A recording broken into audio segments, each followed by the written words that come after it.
Good afternoon. Welcome to the Business BoardCast to everybody. I'm Nicky Larkin. I am the founder and MD of Gorringe Accountants. Today we are discussing the client life cycle.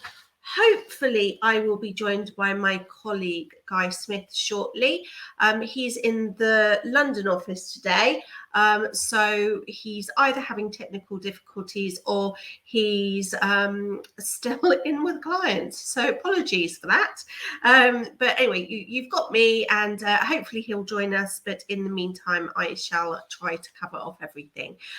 So what I wanted to discuss today was the client life cycle, because as a business owner, you have the ups and downs of the client relationship. So it's very exciting when you have new potential clients and the growing pipeline. It's always super exciting when you sign a client. However, of course, there is the inevitable ending of a client relationship as well. So I wanted to go through the full cycle with you to explain, one, why it's not always such a bad thing. All good things come to the end, but also sort of just to discuss the different parts of the relationship, and just how you can approach that as a business owner or a business manager, so that you don't feel you don't just think about the negative all the time. It's very easy to think about the negatives. You've got to think about the positives. But firstly, what I thought was important to go through, and if anyone's had any type of sales or networking training, they will have gone through, is to understand what is your perfect client.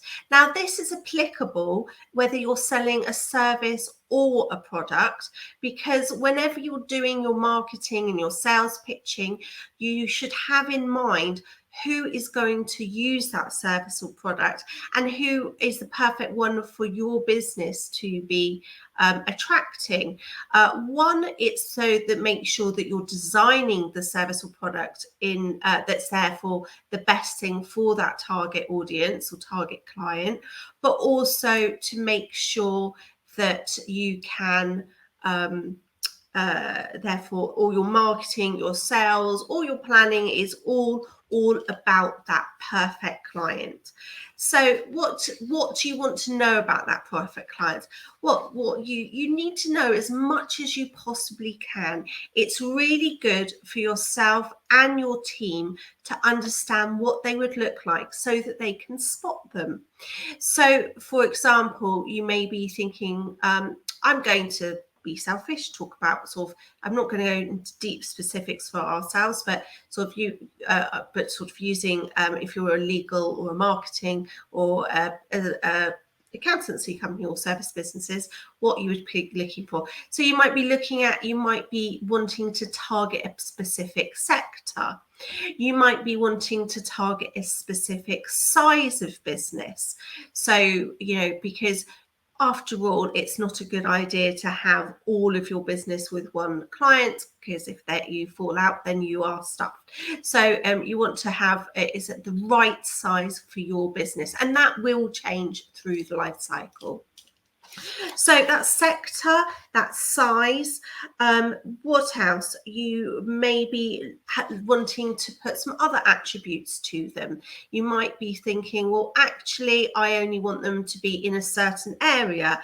So, for example, you might want to just say, right, I'm going to only want to really cover the south of England, or it might be that I'm only going to cover Scotland, or you might have the whole of the UK or global. It just helps understanding who are you trying to target. It's also good if you can have some more specific attributes, specifically if you are thinking about the type of business. So it might be that you want to be attracting businesses that have similar culture to yours, or ones that you respect. It could be that they have different, the same sorts of values that you have. So thinking of all of those things, I mean, you might be thinking, oh, they're getting fussier and fussier, but it's really good to have the idea in mind of what that client looks like so that you can therefore really target them.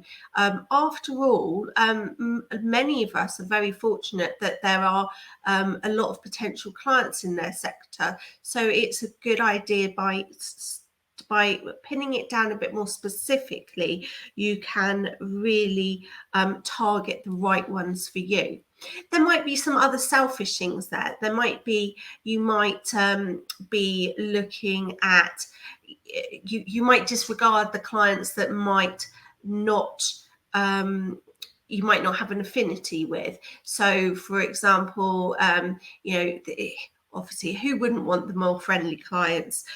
So if they are sort of you find in your initial pitches that they're a bit more abrupt, it might be another way that you would discuss it, take them out of your pipeline. So just to recap there, thinking about what sector are you aiming for? What size client are you aiming for? So that's whether it's a business or a personal or an individual.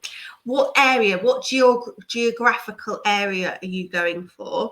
And also, are you going to align specific culture and values to that client as well?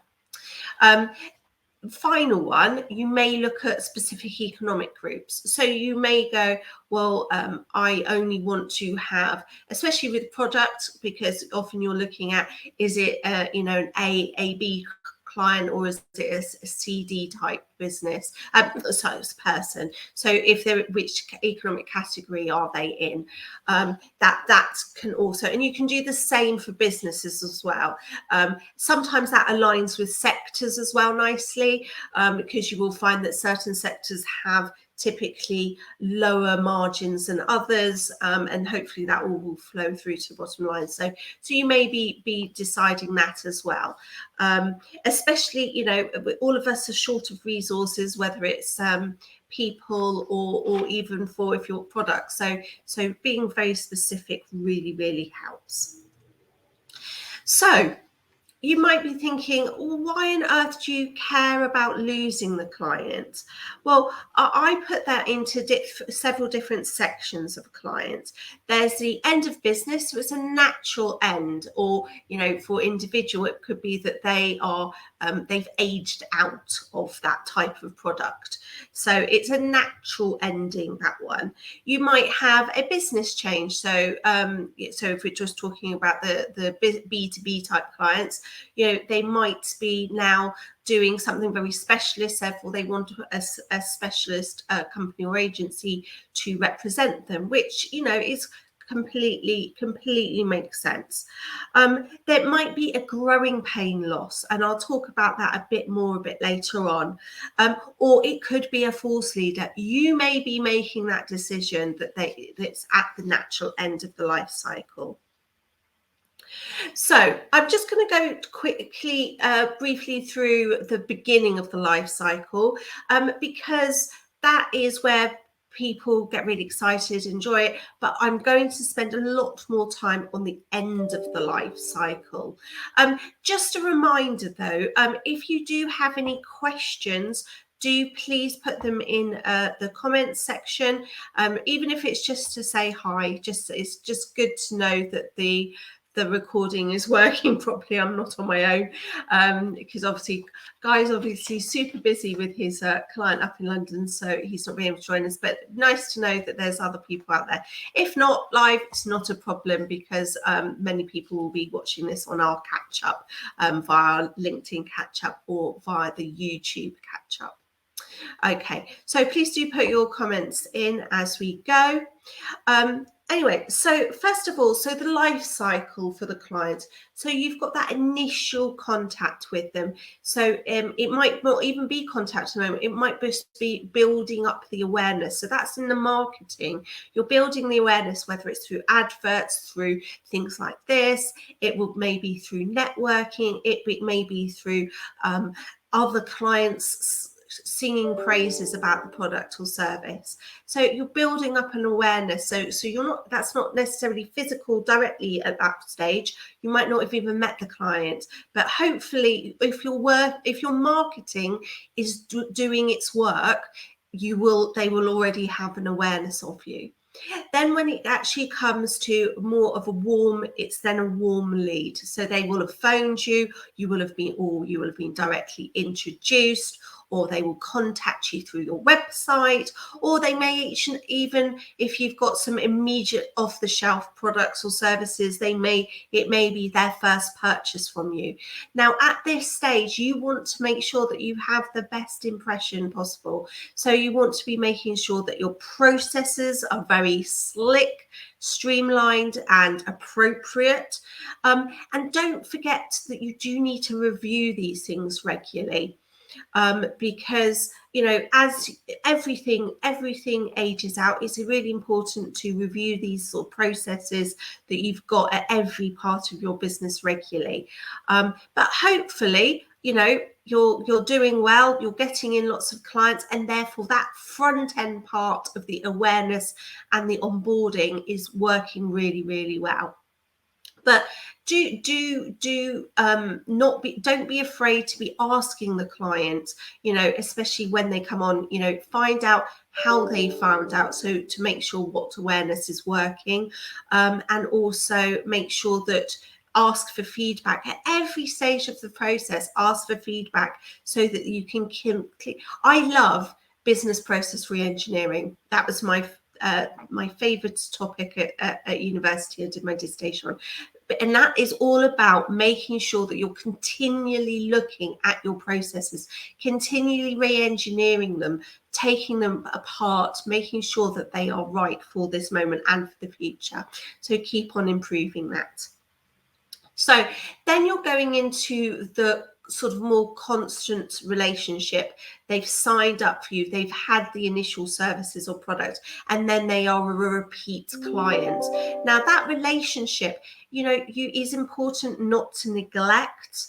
You know, sometimes it's easy to think, oh yes, I know Fred down the road, he loves our service, I don't have to worry about him. Well, actually, no, you need to step back. Your clients need to feel loved at every part. So, you know, you need to keep giving them, whether it's extra offers or whether it's, you know, making sure you touch base. And yes, Guy, you can join now. He has obviously just finished, but you're very welcome to join now, Guy.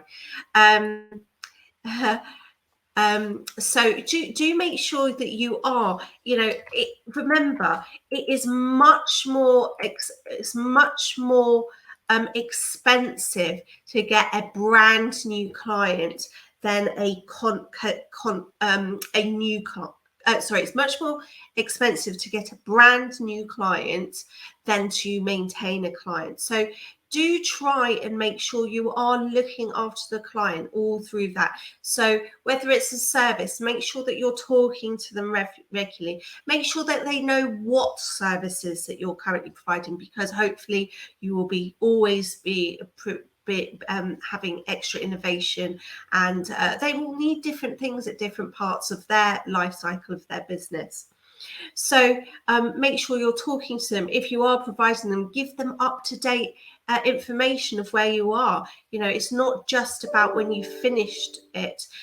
You know, make sure you say, you know, let them know, hi Guy, just to let you know, yes, I'm doing really well with this set of accounts. I've just got these XYZ things to go through. I'm expecting them to be finished in a week's time. Or therefore, can we please book in a meeting ready to review? You know, make sure you've got that real, really top level client service.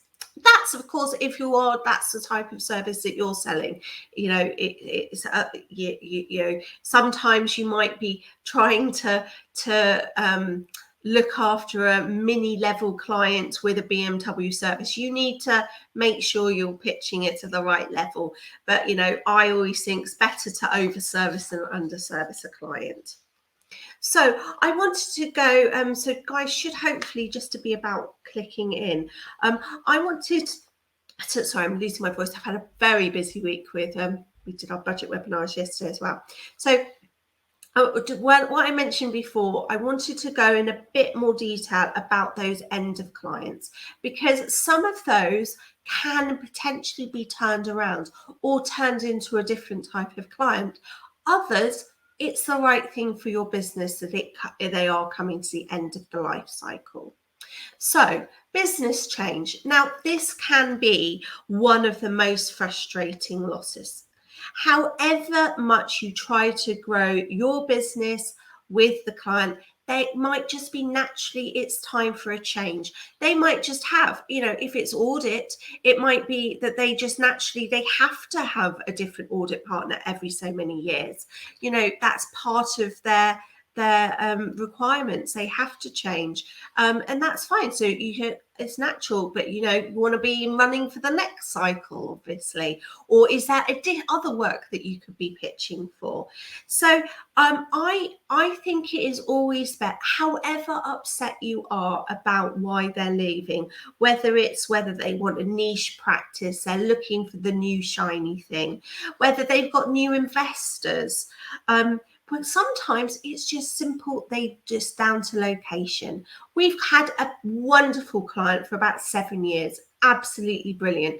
But they were focused on that they were going to be all located in the Newbury area, perfect for our Theal office, all lovely. However, they decided when they're 6 years into their business that actually that decision to be all located around Newbury changed, and they were going to be up north. Anything to me above London, I'm afraid, is up north. So they decided, well, actually, if they were long term going to stay there, they wanted to be an accountant just around the corner, because they love to be there. They were the typical pop-in type client, which we love. We love the pop-ins, but of course that's just not practical. We don't have an office near their location. So however much we loved and they loved us, physical locations sometimes is still, even in this remote provision, is still the thing, that's still a requirement. So I would say, before you get upset about that loss of the client, make sure you understand why that's a loss. What is it they're looking for? Make sure that it's not that they just don't understand that actually perhaps you have got speciality in the particular thing that they think is a shiny new thing. Make sure you have that conversation. So it's always really good to have a good exit meeting, because you never know, there is possibilities that you can turn it round. Sometimes it's good to keep that relationship going so that they can be a returner. We had a client that we had a wonderful relationship, left a couple of years ago, went to the shiny new thing, realized actually that shiny new thing had no substance behind us. Guess what? They're back with us. That happens in life cycle, but what's important is you don't kick yourself. Don't kick yourself about it. Get as much information. If there's relevant information that you should be updating your business with, absorb it, bring it in. But otherwise, don't worry about it. Just it's a natural part. So, sometimes also, even though you're growing, they may grow at a much faster rate. They may need to have a business that is providing services or products to much bigger player. So that's just the natural life cycle. Next one. Now this one is the one that I probably get most upset about, really, is the growing pain loss. Now, if you are in a growing business, inevitably, however much you try to staff up or provide the right resources, things happen. Things can happen so that you aren't actually able to provide the right product or service at the right time sometimes. So, for example, if it's products, it may be that, especially now, the supply chains, it might be that your factory that you use just doesn't turn around things as quickly as possible. Guy, that's fine. Just ask me questions in, because I'm sort of mid-flow now. But nice to here. So you know, that's the reality of the world now. So sometimes if your infrastructure, if your factory, if your resources, if your people can't deliver things in line with your customers' requirements, that's unfortunately just sometimes it just works that way, and you can't provide that service or the product in time. Now that's really upsetting, but you know, sometimes you just it's just a thing that happens. Now with services, it's really difficult sometimes to get that balance between hiring new people, selling out new things, and getting the balance between making sure you've got the right level of provision to the client constantly. Now, certainly a lot of business will have had this problem over the last couple of years, either because they just haven't had the people available, you know, either they've had to have a lot of people on furlough, or people have been, you know, having to look after their children whilst they were homeschooling, or remote schooling rather, or you know, could be actually ill. You know, I've got one client still at the moment, you know, they've really impacted their production because half their factory floor at the moment are down with coronavirus, so they just can't turn things out quick enough. So inevitably there are going to be bottlenecks in production, whether that's the service or the product production. Now what you can do is to try and mitigate losing clients is trying to communicate that, try to make sure the client understands that that's a temporary situation, explain the different steps that you're putting in place, whether it's extra outsourcing provision or additional recruitment that you're doing. It might be that you've got additional capacity in other factory that you're trying to get hold of, so that you know that it will be a temporary situation. I mean, this was a massive shock for businesses that were working on a just-in-time situation, and now they're having to realize actually they need to have stock, they need to have to be able to deal with these supply chain issues. So but by some clients will understand.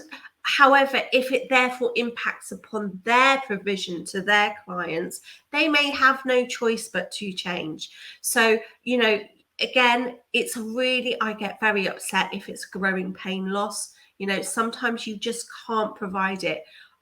For example, we've had to say no to certain audits over the last 2 years. We've not been able to take them on because we didn't have the specialists in-house available to take them on. And, you know, as a business development lead, that is a horrible thing to do, to say no to business. But unfortunately, for business, you have to do that sometimes, because you can't have people just sitting on the bench waiting for that. You may potentially getting a pipeline. Now, you can have a certain amount on the bench, but you can't have huge amounts, because otherwise you're either just charging exorbitant fees in order to justify that, or you're absolutely making no money. So, you know, you've got to be careful. So that is very difficult. What you can do is learn from those growing pains, because if you're a growing company, you're going to have growing pains again. So what you just have to do is keep looking at what can you do to try and prevent as little disruption as possible, and just keep learning from that, but really keep that communication with your clients open. That's really important. So end of business, I'll just go back to that one. So that could be that they are coming to the end.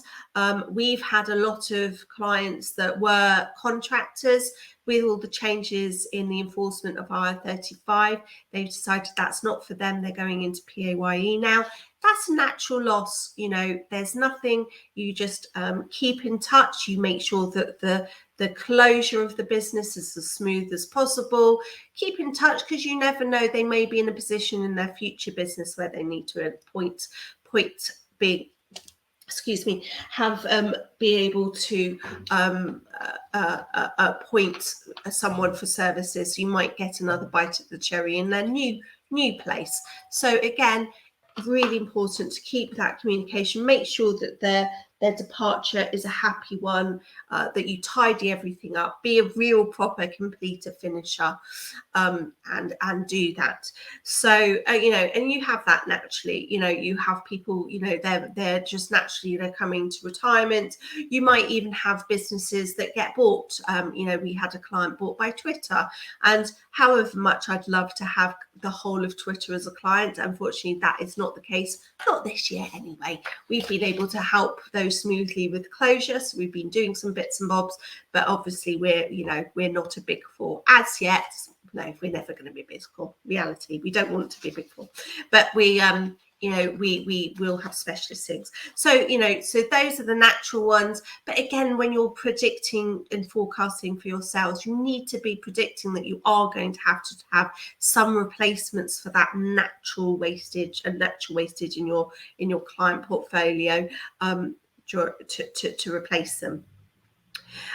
Force lever.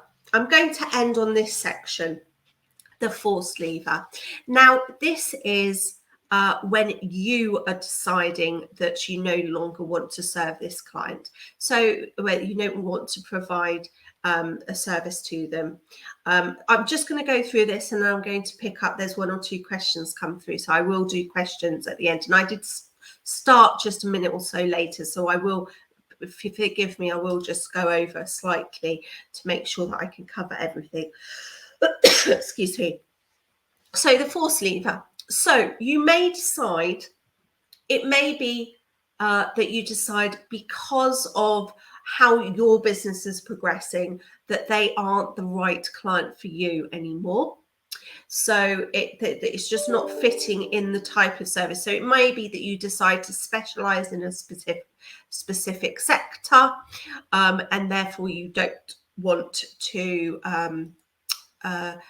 therefore provide services to that sector. I mean, there are certain sectors that we have always never wanted to touch, and we continue to do so.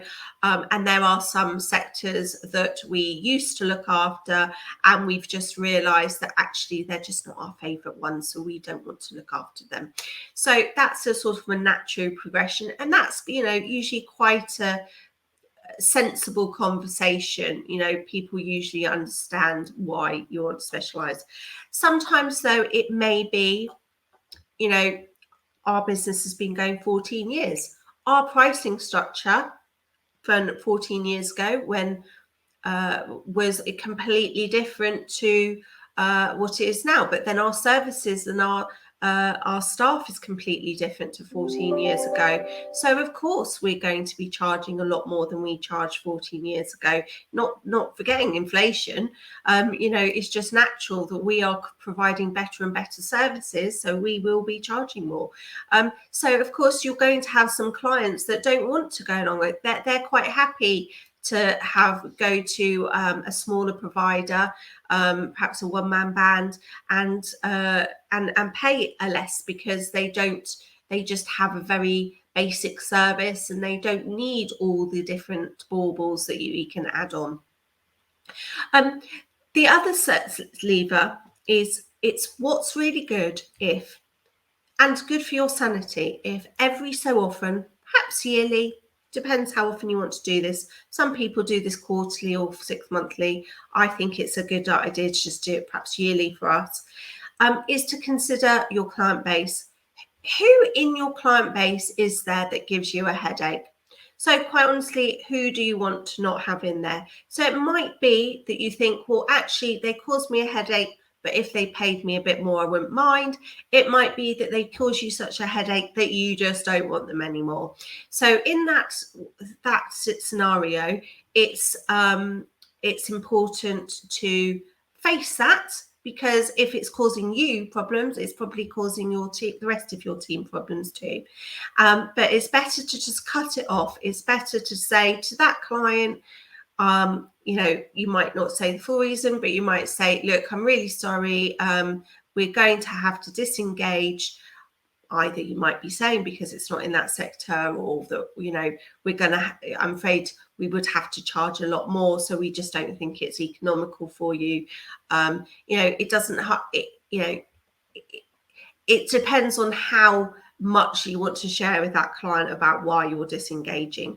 But you need to have that. Sometimes, I mean, at the moment for us, I mean, it's in some ways harder to get staff than it is to get clients. So you want your staff happy.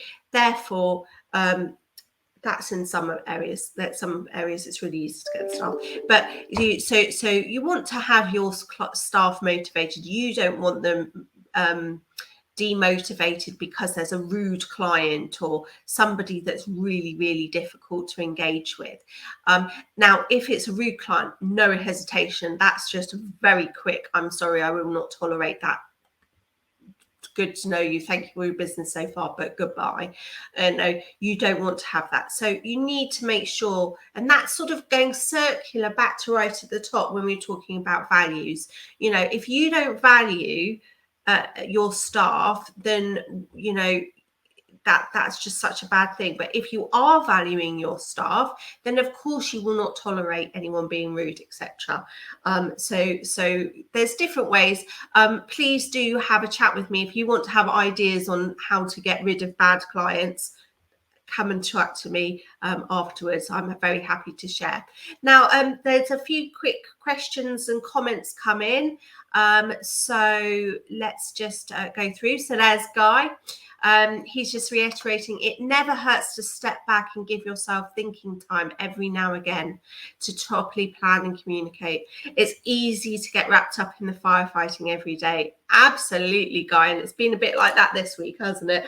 But absolutely. So, do actually sometimes take that time out. I try to do my working on the business on a Friday. So I do my marketing stuff and my planning and my different things on a Friday. And that puts me into a positive mood for the weekend. Make sure that you do actually schedule that in your diary, whether you like that to do that on a Monday, Tuesday, or Friday, whenever you do it.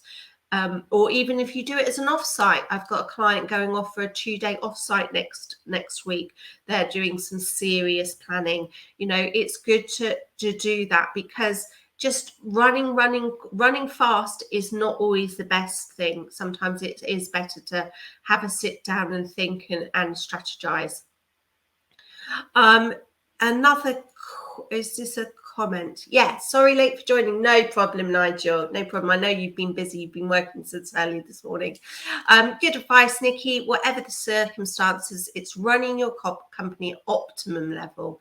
For some, that's a longer working day, sweating the assets, utilizing the popular machines and processes. Absolutely. You want to get the best out of them. But, so it's working out what that is, whether you want to be running to 90% utilization or 50% utilization, whatever it is. If you're going right at the top, something's going to go wrong. So you need to get that balance there. Guy's got a few more comments. Super. I did send the invite, Guy, though. You're not muted deliberately here. But so, Guy, we had some problems with our microphones yesterday, so we had to point and budget up put ourselves on mute because we were getting feedback. So anyway, so private thing, never mind. Guy says, from a tax point of view, it's always helpful when a client asks for advice before they do something. Oh my goodness, absolutely. So we can help proactively rather than reactively. Definitely. And to be fair, we've got more and more clients that are telling us about what are they thinking of doing. And that means that we're able to give them really good forecast advice and really different scenario advice. And that's good for them, for helping for the client to make good decisions, and also hopefully more profitable decisions. Right, final snippet from Guy before we close, because we are very over time now, but thank you. So segmenting clients, definitely. So that sort of goes back to when I was saying about you look at which of your clients you're providing a mini service to, who you're giving a BMW or a Ferrari service. A Lamborghini, that's who I want, Lamborghini, one day. So segmenting clients, so you can target helping advice to specific groups. Absolutely. So we've gone through our cycle. We have specialist groups now. You know, we've got our audit team, our tax team, our stats team, our management accountant outsourcing team. Our next natural iteration is in, for example, the stats and the outsourcing team to have sectors. So we'll have the technology outsourcing team, we'll have the technology stats team, the engineering, the business services. That's our next natural progression, and that really does help. So that's it for today. Thank you very, very much for joining us. This is every 12:30 live on LinkedIn, but don't worry if you ever miss it, because it's all of them are recorded on our published on our YouTube channel. So thank you very much for joining me. It's been a delight as always, and cheerio.